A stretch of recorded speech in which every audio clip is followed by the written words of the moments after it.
Hi everyone, welcome to the part 9 of The Accidental Entrepreneur by Ruban. This week I'm going to talk about taking bold steps or acting in a bold way to make things happen. And in this one I'm going to talk about on that second startup which I was working on, some of the incident which happened there. So the company was going well and we got the funding for it, and I was one of the engineering manager who was running the hardware team. One day I walked into our CEO's office at that time, the CEO at the time, and and he suddenly, we were going to talk about some business item. He started talking about some of the engineering things. He wanted to make change, and he went to the lab and talked to the low-level engineers and started making some changes. And I was puzzled by his action, because there is a chain of command, as well as I had given the team what is the priority is. And being a CEO, he was responsible for going and raising fund and getting customers to buy our product.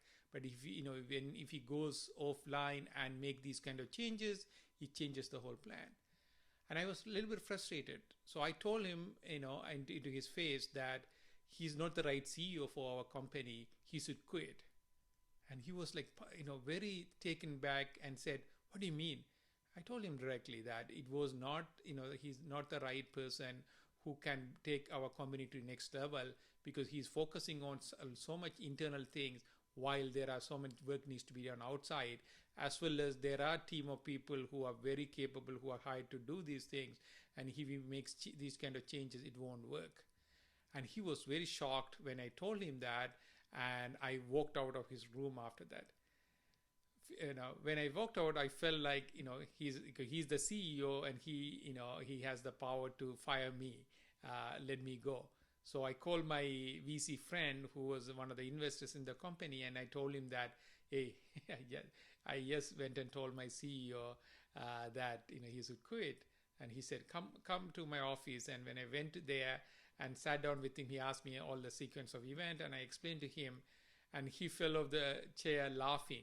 He said, "I have been in this industry for 20 plus years. I never seen an engineer or engineering director going and telling his CEO to quit."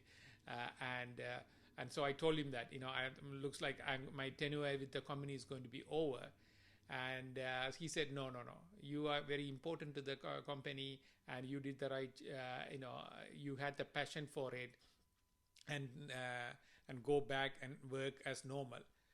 Fast forward next 3 months, board meets without the CEO and decides to fire him, let him go.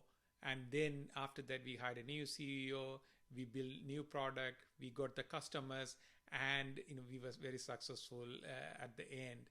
So some of these small changes or small actions you make, it changes the whole life or whole trajectory of your future. And there are few other opportunities or occasions like this. I wrote about that in this week's article. So please go ahead and read that, share with others, and we'll see you next week. Be bold.